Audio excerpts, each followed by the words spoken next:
अच्छा तो बच्चों अस्सलाम वालेकुम। आज की इस वीडियो में हम करने जा रहे हैं सिंपल पेंडुलम का एक्सपेरिमेंट, जिसमें हमने क्या करना है,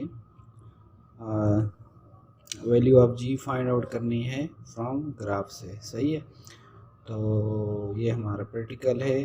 तो इसमें हमें लेंथ गिवन है, लेंथ ऑफ पेंडुलम 65, 75, 85, 95, 105। तो सबसे पहले आपने क्या करना है, तो सबसे पहले आपने ऐसा एक टेबल बनाना है। टेबल में सबसे पहले क्या होगा, आपके पास ये फार्मूला है। फार्मूला देखें, T equal to time period का फार्मूला होता है सिंपल पेंडुलम के लिए, टी इक्वल टू 2π√L/g। हमें फाइंड आउट करना है जी, तो इसको हमने सिंप्लीफाई करके स्क्वायरिंग ऑन बोथ साइड करके जी को एक साइड पे सेपरेट किया, और इसी तरीके से ये फार्मूला आ गया हमारे पास। सही है। उसके बाद हमने क्या करना है, टेबल में शुरू में सीरियल नंबर, फिर उसके बाद length of string including hook, ये स्मॉल एल से हमने रिप्रेजेंट किया। फिर उसके बाद लेंथ ऑफ पेंडुलम, ये आपको गिवन है।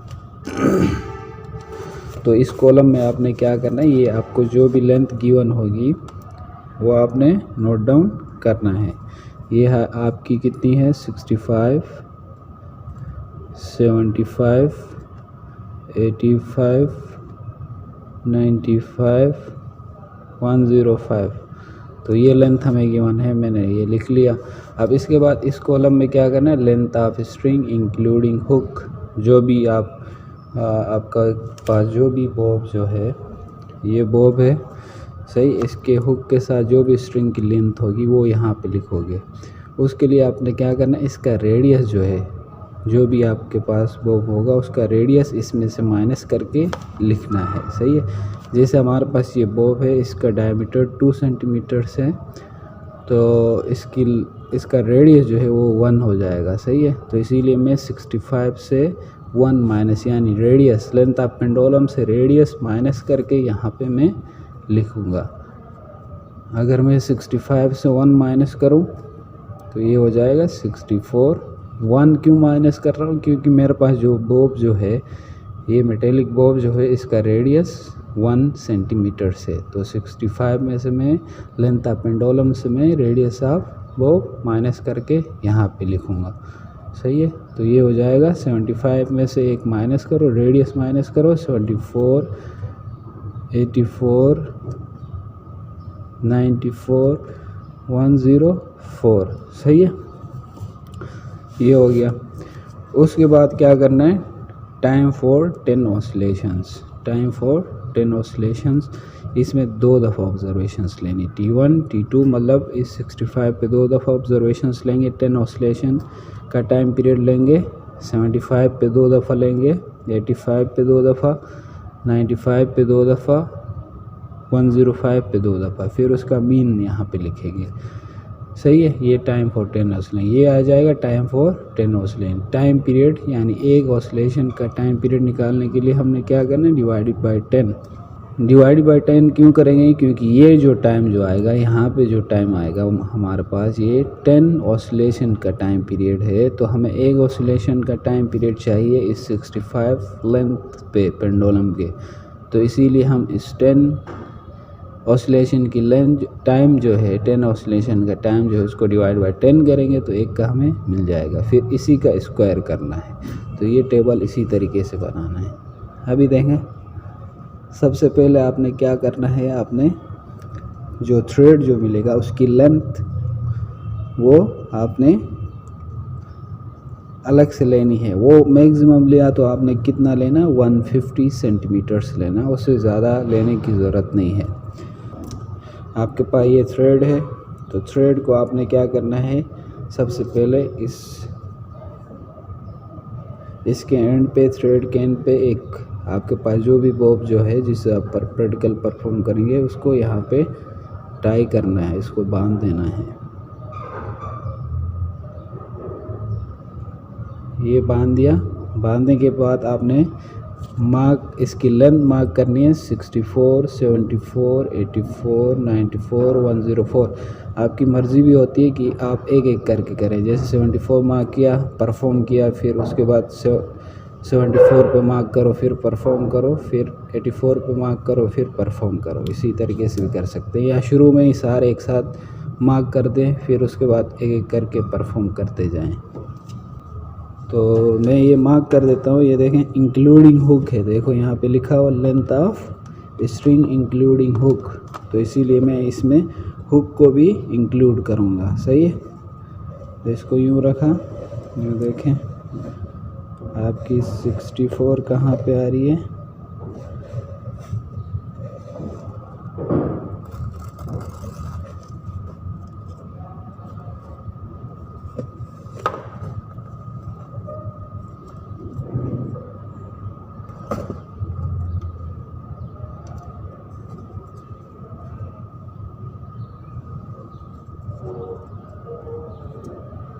सिक्सटी 64 यहाँ पे है। देखें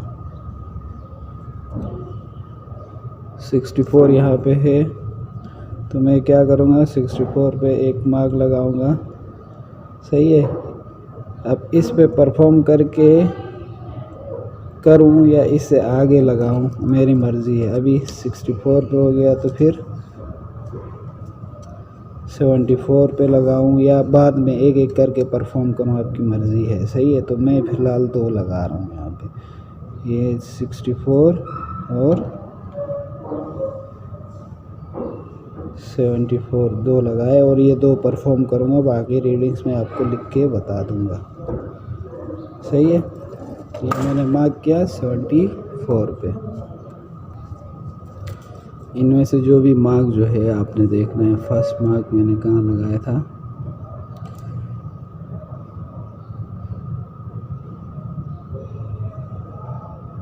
ये है मार्क,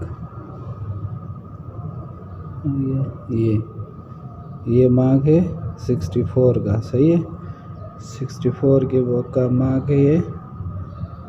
तो मैं इसको क्या करूँगा, इसको आपके पास जो भी स्प्लिट कॉर्क जो है उसके बीच में फिक्स करेंगे। ये मार्क को बिल्कुल एज पे लाएंगे, जिस साइड पे बॉब होगा आपका उसी साइड पे रखना है, ये यूँ। और ये जो मार्क जो लगाया आपने, ये यहाँ एज पे होना चाहिए बिल्कुल। ये देखें ये एज पे है, यहाँ पे एज पे है बिल्कुल, देखें। सही है, तो ये एज पे है बिल्कुल ये। फिर उसके बाद मैं क्या करूँगा, इसको इसके ऊपर यूँ टाई कर दूँगा। टाई करने के बाद हम क्या करेंगे, इसको जो कैलिपर जो है आपका, ये कैलिपर है, तो इसके बीच में आपने इसको फिक्स कर देना है। सही, इसको यूँ टाइट करके फिक्स कर देना है।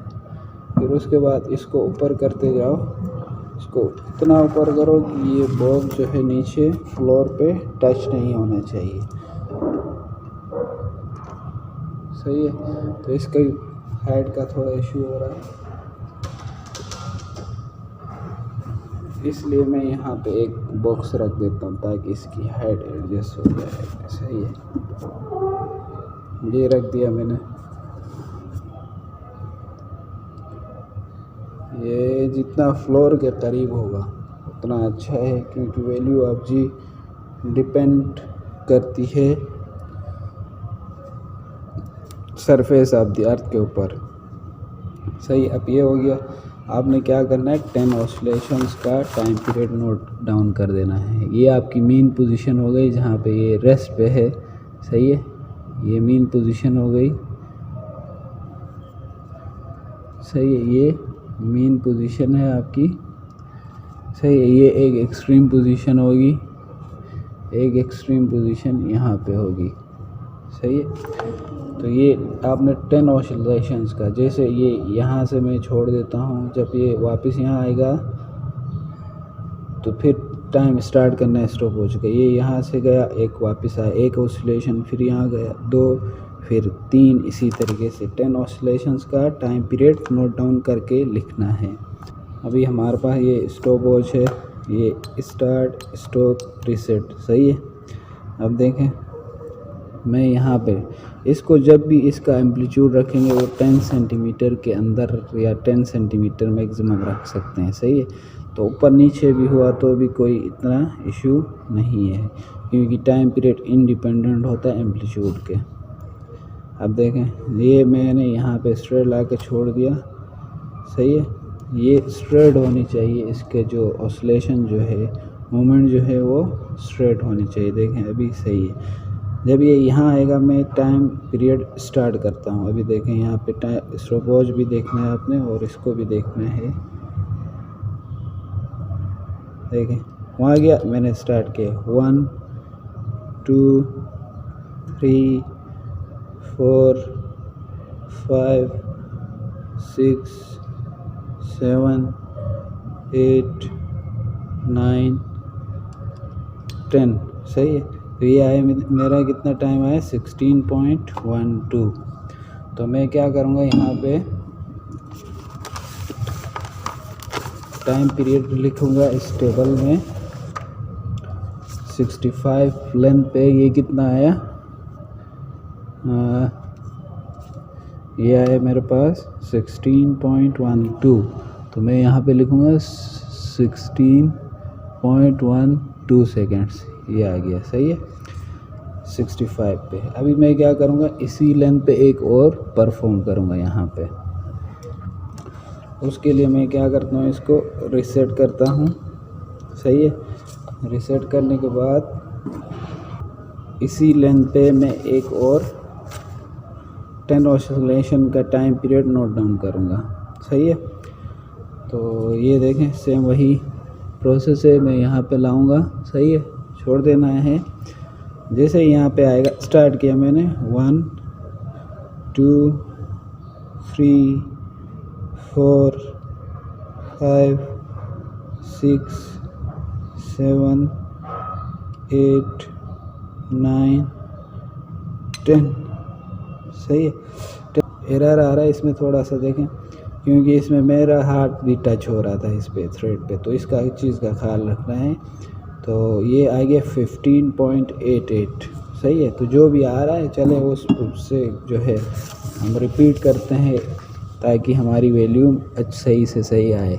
तो हमारी आ रही है 15.88, वैसे ये 16 के अंदर आना चाहिए, हमारा हाथ टच हो गया था तो इसीलिए ऐसा हो गया 15.88 ये आ गया। अब हमने क्या करना है, इन दोनों का मीन, इन दोनों को प्लस करो, डिवाइड बाय 2 करो, यहाँ लिख लो, सही है। अभी मैं क्या करता हूँ, इन दोनों को प्लस करके डिवाइडेड बाय 2 कर दूँगा।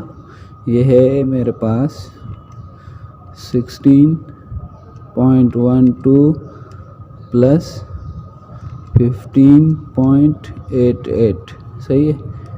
ये आ गया 32। इसको मैं डिवाइड करूँ 2 से तो 16 आ रहा है। तो आपने क्या करना है, ये 16 मीन आ गया। अब टी कैसे निकालेंगे, इस 16 को डिवाइड करें 10 से, सही है। तो ये कितना आया 1.6 सेकेंड्स, 1.6 सेकेंड आपका टाइम पीरियड आया 65 पेंडुलम के लिए, सही है। अब आपने क्या करना है, टी का स्क्वायर, ये 1.6 जो आएगा इसका स्क्वायर कर दें, तो ये आया 2.56। तो यहाँ पे लिखें 2.56, सही है, ये हो गया। अब हम क्या करेंगे, नेक्स्ट जो हमने मार्क जो लगाया था, सही है, ये देखें इसको मैंने खोला, नेक्स्ट जो मार्क जो मैंने लगाया था वो लगाया था 74 पे, वो ये वाला है, देखें इस साइड पे है, ये रहा, सही है, ये आ रहा है। तो इसको मैं इस साइड पे लेके आऊँगा यहाँ पे। तो एक तो ये मेरा 65 वाला हो गया पेंडुलम का, और ये है अभी 74। तो मैं अभी क्या करूँ, इसको यहाँ पे रखूँगा एज पे, सही है।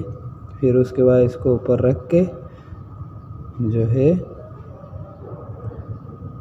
फिर से इसको मैं यूँ टाई कर दूँगा। फिर उसके बाद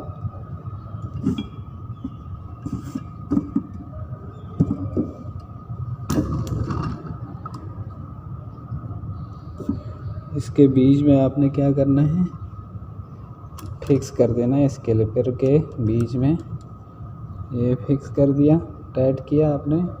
टाइट करने के बाद इसको जैसा आपने एडजस्ट करना है, नीचे फ्लोर पे टच ना हो ऐसे एडजस्ट करो। सही है, ये हमने एडजस्ट कर दिया इसको। सही, अभी भी ये टच हो रहा है।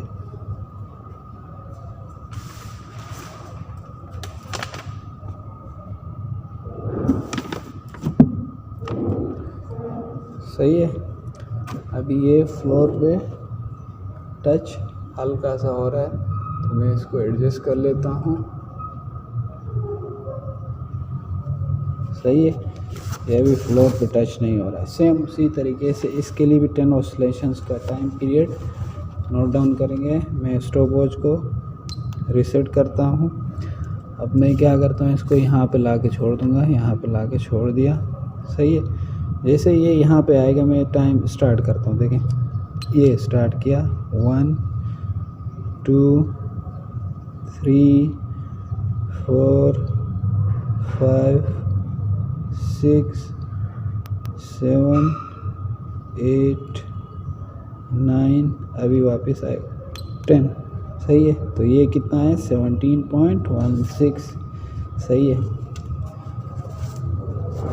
17.16। तो 75 पे फर्स्ट रीडिंग कितनी आई, 17.16। सही है। अब नेक्स्ट T2 के लिए हम क्या करेंगे, इसके लिए एक दफ़ा और परफॉर्म करेंगे इसी लेंथ पे। सही है, ये हमारे पास, इसको मैं रीसेट कर देता हूँ। सही है, इसके बाद इसको यहाँ पे ला के छोड़ दिया। अब जैसे ही यहाँ आएगा मैं स्टार्ट करता हूँ। स्टार्ट किया, 1 ये 2 3 4 5 6 7 8 9, ये हो गया 10। सही है, तो अभी कितना आया, ये आया आपका 17.06। यहाँ पे लिखेंगे 17.06, ये आया। सही है, अब देखें पहले लेंथ 65 थी, अभी 75, लेंथ बढ़ गई तो टाइम पीरियड बढ़ रहा है। सही है, जैसे आपको रिलेशन आपको पता होगा, टाइम पीरियड और लेंथ में जो है जो डायरेक्टली प्रोपोर्शनल होता है। सही है, वो नेक्स्ट प्रैक्टिकल एक है लॉज ऑफ पेंडुलम, उसमें हम करेंगे। सही है, तो लेंथ बढ़ा तो टाइम पीरियड भी बढ़ा। सही है, इससे 65 जैसे लेंथ जैसे बढ़ती जाएगी टाइम पीरियड भी बढ़ते जाना चाहिए। इसके बाद से हम वही इन दोनों का मीन 17.16 प्लस 17.06। सही है, ये हो गया 34.22। इसको डिवाइड करूँगा मैं 2 से, तो ये आया 17.11। 17.11। अब टाइम पीरियड निकालने के लिए मैं क्या करूँगा, डिवाइडेड बाय इसको 10 कर दूँगा। सही है, तो ये आया 1.71। सही है, ये आया टाइम पीरियड। अब मैं टी का, ये टी आ गया, अब इसका स्क्वायर करके यहाँ लिखूँगा। इसका स्क्वायर करें कैलकुलेटर से डायरेक्ट ही, 2.92। सही, तो ये हो गया। इसी तरीके से आगे आपने क्या करना है, 85 पे भी करना है, इसी तरीके से 95 पे भी, 105 पे भी करना है। इसमें हमेशा याद रखें, मुझे चूँकि वैल्यूज़ पता है तो मैं डायरेक्ट ही लिखूँगा। ये 18 पॉइंट समथिंग में आएगा, 1 2 समझ लें, ये 18.11 आ रहा है। सही है, ये 19.20, ये 20.31। सही है, ये 19.22, ये 20.31। 1.32 ये आ रहा है। सही है, समझ लें। सही, ऐसी ही कुछ वैल्यूज़ आएंगे, आपने परफॉर्म करके लिखना है। अब चूँकि मैं कंप्लीट करूँगा इसको, तो इसीलिए मैंने ये रीडिंग्स लिख ली और मुझे पता है कि इतनी आएंगी क्योंकि मैंने परफॉर्म किया हुआ है इसको पहले भी। तो मैं इसका मीन लेता हूँ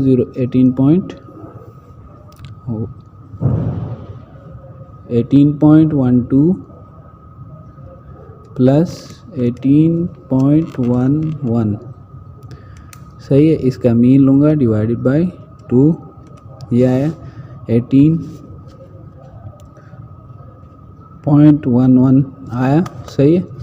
अब मैं निकालूंगा टाइम पीरियड, तो इसको डिवाइड करूंगा 10 से, तो 1.81 आया। सही है।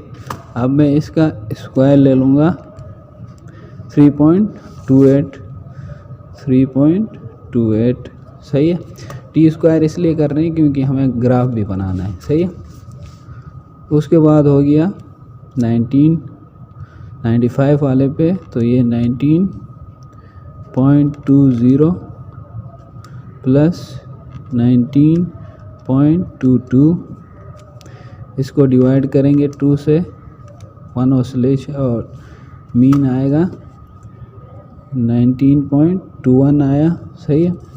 अब इसको डिवाइड बाय 10 करेंगे टाइम पीरियड निकालने के लिए, तो 1.92 आएगा और इसका स्क्वायर करेंगे तो टी स्क्वायर की वैल्यू आ जाएगी 3.69। ये हो गया। इसके बाद हमने क्या करना है, नेक्स्ट जो है 105 के लिए कर रहे हैं 20.31 प्लस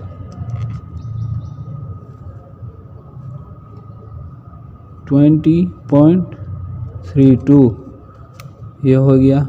ये 40 आ रहा है, डिवाइड बाय 2 करो तो 20.315। सही है, ये आएगा। अब उसके बाद 1 ऑसिलेशन का टाइम पीरियड निकालने के लिए डिवाइड बाय 10 करेंगे। सही है, तो ये आ गया 2.03। उसके बाद आपने क्या करना है, इसका स्क्वायर करना है फिर से, ये आया 4.12। सही है। तो इसी तरीके से आपने करना है।